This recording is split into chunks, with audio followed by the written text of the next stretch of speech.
እኔ ብር አላጣው ፍትህ ነው ያጣሁት ፍትህ እንዲሰፍን ነው የምፈልገው ኃይሌ ገብረስላሴ ፕሮጀክት ሲጎይ ተጨማሪ ዋጋ ቅድም ለተቀመጠው ተጨማሪ ሀብት ያጠፋል በመጨረሻም ጀግናውና ታታሪው ኃይሌ ገብረስላሴና ጠቅላይ ሚኒስትሩ ቀዝቃዛው የቃላት ጦርነትን በይፋ ጀምሮታል ኃይሌ ባለፈው ባደረገው ኢንተርቪው ላይ የብዙዎችን መንብሎም በሀገሪቱ ውስጥ ያለውን የፍትህ መጓደል አንስቶ ትንታኔን የሰጠ ሲሆን በዚህም ዙሪያ የጠቅላዩ ምላሽ ብሎም የኃይሌ ንግግር በደንብ እናደምጠዋለን እኔ ቄቄ አንወርኬ ተስሙት ማን ኦሮሚያት ሀገራችን ኢትዮጵያ በመከከር ላይና የአዲስ አበባ ከተማ ጉዳይ በተለያዩ ነገሮች አንደኛ ራስ ገዝ ከተማ ትሁን ሁለተኛ እንደ ድሬዳዋ መስተዳድር ሶስተኛ ከኦሮሚያ ጋር ተካለል በሚለው ርዕሰ ጉዳይ መከከር እየተደረገ ባለበት በዚህ ወቅት ሽመልስ አብዲሳ የተናገሩት ንግግር ጠቅላዩን በእጅጉ ማበሳጨቱ ተሰምቷል የሽመልስ መጨረሻው ምን ይሆን አብረን እንመለከተዋለን የዚህ ሳምንት መርዶው ከዕለት ወደ ዕለት ነው ጦርነት ዋይታ ስደት ሞት በቃ የሚባልበት ናፍቆናል በመጨረሻም ብፁዕነታቸው ቤተክርስቲያን ያለችበትን አሁናዊ ሁኔታ በሚገባ በማብራራት ለሕዝበ ክርስቲያኑ እጅግ በጣም አስተማሪና ወሳኝ የተባለ መልእክትን አስተላልፈዋል አባታችን ምን አሉ አብረን እናደምጠዋለን ከተማ ላይ እጅግ አሳዛኝ በሆነ ሁኔታ በአጋቾች የታገተችውና የሚስ ወርልድ ኢትዮጵያ ሩት ይርጋለም እህት የሆነችው ቅዱሳን ይርጋለም ህይወቷ ማለፉን በዚህ ሰዓት የወጡ መረጃዎች እያሳዩ ይገኛሉ በመዲናችን አዲስ አበባ የተፈጸመው ጥቃት የከተማዋን ነዋሪዎች በእጅጉ አስደንግጧል የታዋቂዋ ሚስ ኢትዮጵያ ሩት ይርጋለም የሆነችው ቅዱሳን ይርጋለም የተፈጸመባት አሳዛኝ ድርጊት ህይወቷን እስከ ወዲያኛው ያሳጣ ሲሆን ከዚህ ጀርባ ማን እንደነበረ እንዲሁም ከዕለት ወደ ዕለት እየተበራከተ የመጣውን የመዲናዋን ትኩሳት ለጥንቃቄ ረዛዘን ለናንተ መረጃን ይዤላችሁ ቀርቤያለሁ ሰላም በመላው ዓለም ላይ የምትገኙ ቤተሰቦቼ እንዴት ናችሁልኝ እኔ ደህና ነኝ ቸሩ መድኃኔዓለም የተመሰገነውን ዘሩቁታችን እጅግ በጣም ቁም ነገር አዘል ቪዲዮዎች ይላችሁ መጥቻለሁ ከናንተ የሚጠበቀው እንደተለመደው ቪዲዮን ላይክ እና ሼር ማድረጋችሁን አትርሱ ዳዩ ወደለት ቪዲዮ የዚህ ሳምንት መርዶው ከዕለት ወደ ዕለት ጦርነት ዋይታ ስደት ሞት በቃ የሚባልበት ናፍቆናል ብዙ ካህናት ህይወታቸው አለፈ በቤተ መቅደሱ የቤተ ክርስቲያኑ የምንሰማው ግፍና ሰቆቃ በዛ መርዶ መስማት መረረን የነገር አብቅቶ የምናይበት ወቅት ምናፈቀን ሲሉ ብፁዕነታቸው በከፍተኛ ምሬትና በእንባ የተናገሩት ቃል የማናችንን ማንጀት የሚበላ ነው መንፈሳዊ አባቶች የልጆቻቸው መከራና የቤተ ክርስቲያንን ሰቆቃ እያዩ ዝም ማለታቸው አቅም በማጣት ሲሆን ፍትህና ሰላም ከሰማይ አምላክ እንጂ ከምድራዊ ኃይል እንደማይገኝ ጠንቅቀው ስለሚያውቁ ነው ብፁዕነታቸው በእንባ ታጅበው ህዝበ ክርስቲያኑ በጸሎት ይበርታ ያስተላለፉት አደራ ከምንም በላይ መንፈሳዊ ትጥቃችንን እንድናጠብቅ የተሰጠ ታላቅ ጥሪ ነው ክርስቲያኖች በየቦታው ይደርሰባቸው ያለው ይህንን መከራ ተመልክተን ተስፋ እንዳንቆርጥና እንዳንዝል መጽሐፍ ቅዱስ እንዲህ ሲልም ያጽናናናል የክርስቶስ ማሸነፍ ለኛም ተስፋችን ነው የክርስትና ጉዞ በመከራ የታጀበ መሆኑና መጨረሻው ግን የድል እንደሆነ ጌታችን መድኃኒታችን ኢየሱስ ክርስቶስ አስቀድሞ ነግሮናል በኔ ሳላችሁ ሰላም እንዲሆንላችሁ ይህንን ተናግሬያችኋለሁ ባለም ሳላችሁ መከራ አለባችሁ ነገር ግን አይዟችሁ እኔ ዓለምን አሸንፌዋለሁ ሲል በዮሐንስ ወንጌል ምዕራፍ 16 ከቁጥር 33 ላይ ያስተምረናል አምላክ ለተሰበሩ ልባችን ቅርብ ነው ንጹሃን ሲገደሉ ደም ሲፈስና ቤተክርስቲያን ስትጠቃ አምላክ ዝም ያለው ቢመስለንም እግዚአብሔር ለተጨነቁት ሁሉ ጊዜም ቅርብ ነው እግዚአብሔር ልባቸው ለተሰበረ ቅርብ ነው መንፈሳቸው የተሰበረውንም ያድናል የጻድቅ መከራውም ብዙ ነው እግዚአብሔርም ከሁሉ ያድነዋል ይላል መዝሙረ ዳዊት መዝሙር 34 ከቁጥር 18 እስከ 19 ከፈጣሪ ፍቅር ማንንም አይለየንም ይህ ሁሉ መከራ ስደትና ሞት ክርስቲያኖችን ከመነታቸው ንቅንቅ ሊያደርጋቸው እንደማይችል ቅዱስ ጳውሎስ እንዲያረጋግጡልናል ከክርስቶስ ፍቅር ማን ይለየናል መከራ ነውን ወይንስ ጭንቀት ወይንስ ስደት ወይንስ ራብ ወይንስ ራቁትነት ወይንስ ፍርሃት ወይንስ ሰይፍ ነውን በዚህ ሁሉ ግን በወደደን በርሱ ካሸናፊዎች ሁሉ እንበልጣለን ወደ ሮሜ ሰዎች ምዕራፍ 8 ከቁጥር 35 እስከ 37 ላይ ተቀምጦ እናገኘዋለን ውድ ተመልካቾቼ በክርስትና ታሪክ ውስጥ ታላላቅ ማዕበሎችና የሞት አዋጆች የተሻሩት በጦር መሳሪያ ሲሆን ምዕመናን በጾምና በጸሎት በእንባ ወደ ፈጣሪያቸው ሲጮሁ ነው የብፁዕነታቸው የእንባ ጥሪም ይኸው ነው መርዶ መስማት እንዲያበቃ እያንዳንዱ ክርስቲያን በያለበት ሆኖ ጉልበቱን አጥፎ በጸሎት ሊተጋ ይገባል ከስቅለት በኋላ ትንሣኤ ከሐዘን በኋላም ደግሞ ዳግም መጽናናት መምጣቱ አይቀርም ወገኖች በዚህ አስጨናቂ ጊዜ እርስ በርሳችን ከመጠዛጠዝ ይልቅ በአንድነት ቆመን የተጎዱትን እንደግፍ፣ ለሀገራችንና ለቤተ ክርስቲያናችንም ለጸሎት እንትጋ። አምላክ የብፁዕነታቸውንም ባይቶ ለህዝባችን ሰላሙን፣ ለሟች ቤተሰቦቻቸውን ደግሞ መጽናናትን ይላክልን። እኔ ብር አላጣው፣ ፍትህ ነው ያጣሁት። ፍትህ እንዲሰፍን ነው የምፈልገው። እኔ የፕሮፐርቲ ታክስ ጉዳይ አሁን ከተነሳ በጣም ብዙ ለሀገሪቷ የማይጠቅም ነገር ብዬ ነው የማስበው። ምክንያቱም እኔ በዝቶብኛል። ኃይሌ ገብረስላሴ ካልቆረጥን ሲደመር ኪሳራ ነው። ፕሮጀክት ሲጎይ ተጨማሪ ዋጋ ቅድም ለተቀመጠው ተጨማሪ ሀብት ያጣ አምበል ኃይሌ ገብረስላሴ በሩጫው ትራክ ላይ ብቻም ሲሆን በኢንቨስትመንት በሆቴልና በሪል ስቴት ዘርፍ ትልቅ አሻራ ያሳረፈ ታታሪ ዜጋ መሆኑ ይታወቃል። ሆኖም በቅርቡ ባደረገው ቃለ መጠይቅ ላይ ያነሳው ጉዳይ የብዙ ነጋዴዎችና የህዝቡን የልብ ትርታ የሚያንጸባርቅ ነበር። እኔ ከገንዘቡ በላይ በሀገሬ ላይ ፍትህ እንዲነግስ ፈልጋለሁ ሲል የተናገረው ቃል የችግሩን ጥልቀት ያሳያል። ዛሬ ላይ በሀገራችን ዜጎች ቢዝነስ ሰርተው ማደግ ያቃታቸው የንግድ ስርዓቱ ስለከበዳቸው ሲሆን በየጊዜው በሚጣልባቸው ያልተጠና ከፍተኛ የታክስ ጫና ታክስ በርደም ምክንያት መሆኑን ኃይሌ በድፍረት አጋልጧል። የአሰራር ነጋዴውን እያሽመደመደ ከስራ ዓለም እንዲወጣና ለሀገርም ሆነ ለቤተሰብ ሸክም እንዲሆን በር መክፈቱን በሚገባ አስረድቷል። የኃይሌ ዋነኛ ቅሬታና የብዙ ባለሀብቶች ራስ ምታት የሆነው ከቅርብ ጊዜ ወዲህ በከፍተኛ ፍጥነት የጨመረው የንብረት ግብር ተመን ነው።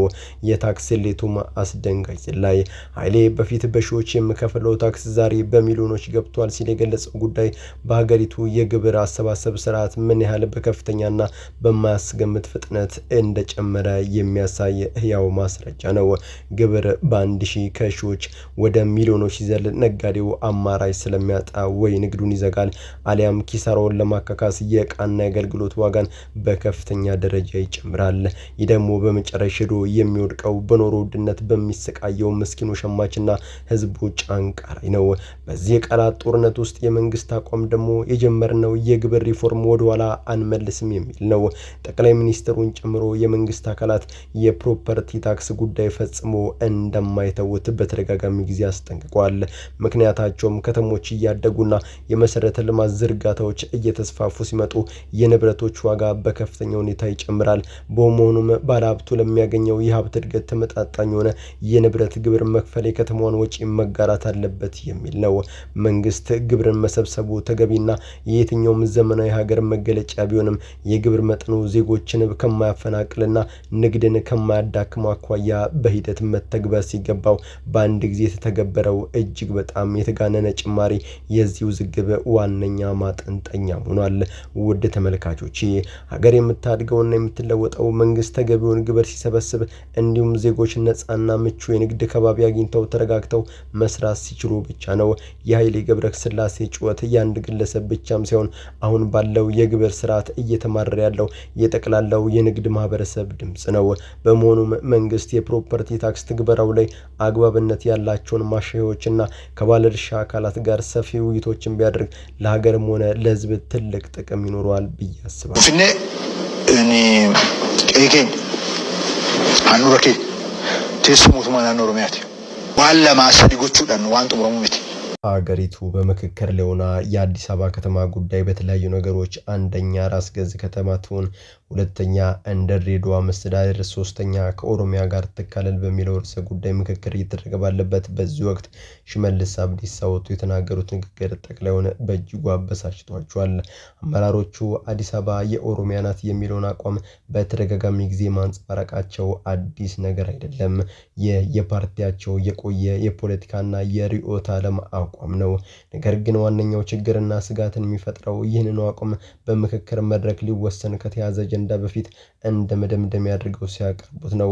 ይህም በሌሎች የህብረተሰብ ክፍሎች ዘንድ ውሳኔው አስቀድሞ ከተሰጠ ምክክሩ ለምንስ አስፈለገ የሚል ከባድ ጥርጣሬንም ይፈጥራል። የምክክር ኮሚሽኑ የተቋቋመው በትክክል እንደ አይነት እጅግ በጣም የተወሳሰቡና እርስ በርስ የሚጓጩ አቋሞችን ወደ ጠረጴዛ አምጥቶ በውይይት ለመፍታት ነው። ሆኖም ከፍተኛ መንግስት ባለስልጣናት መድረኩን ቀድመው አቋም ሲያንጸባርቁ አደጋው እጅግ በጣም እየጎላ ይሆናል። የህዝብን አመኔታንም ያሳጣል። እዚህ ዜጎች የምክክር ሂደቱ ገለልተኛ መሆኑን ጠርጥረው ተሳትፏቸውን ሊቀንሱም ይችላሉ። ኮሚሽኑ ከመንግስት ተጽዕኖ ነፃ ሆኖ ከመስራት አቅሙ ጥያቄ ውስጥ ይወድቃል። እንዲሁም ተቃራኒ አቋም ያላቸው ሌሎች የፖለቲካ ኃይሎችም በተመሳሳይ መልኩ የራሳቸውን ቀይ መስመር እንዲያሰምሩና ለድርድር ዝግጁ እንዳይሆኑም ያደርጋል። የፖለቲካ ሳይንስ አሰራር ትላልቅ ሀገራዊ ምክክሮች ወይም ድርድሮች ከመጀመራቸው በፊት የተለያዩ የፖለቲካ ኃይሎች የራሳቸውን ደጋፊ ለማጠናከርና በድርድሩ ላይ የላቀ ቦታ ለመያዝ ሲሉ ሆን ብለው ጠንካራ መግለጫዎችን ይሰጣሉ። ስለዚህ የአቶ ሽመልስም ሆነ የሌሎች አመራሮች ንግግር ከዚህ አንጻር የራስን አቋም ከፍ አድርጎ የማቅረብ የፖለቲካ ስልት አካል ተደርጎም ሊወሰድ ይችላል። የሁሉም ኢትዮጵያን መዲና እንደመሆኗ አዲስ አበባ እጣ ፈንታዋ ሊወሰን የሚችለው በአንድ አካል ድምዳሜም ብቻም ሲሆን ሁሉንም ባሳተፈ ግልጽና ዲሞክራሲያዊ በሆነ የምክክር ሂደት ብቻ መሆን አለበት። እጅግ አሳዛኝ በሆነ ሁኔታ በአጋቾች የታገተችውና የሚስ ወርልድ ኢትዮጵያ ሩት ይርጋለም እህት የሆነችው ቅዱሳን ይርጋለም ህይወቷ ማለፉን በዚህ ሰዓት የወጡ መረጃዎች እያሳዩ ይገኛሉ። ሁላችንንም በእጅጉ ያሳዘነው የሰው ልጅን ጭካኔና የገንዘብ ፍቅር ጥግ ያሳየንን የቅዱሳን ይርጋለምን አሳዛኝ ህልፈት እናነሳለን። የቅርብ ጓደኛ ነቢዮች የፈጸሙት የአሰቃቂ ሂደት ሞዴል ሩት ይርጋለም ስለቷ ካስተላለፈችው ልብ ሰባሪ መልእክትና በዓለም ታሪክ ከተፈጸመ አንድ ትልቅ የክህደት ታሪክ ጋር በማዛመድ የምንማርበት አጭር ዝግጅት ይሆናል። ውድ ተመልካቾቼ ታሪኩ እንዲህ ነው።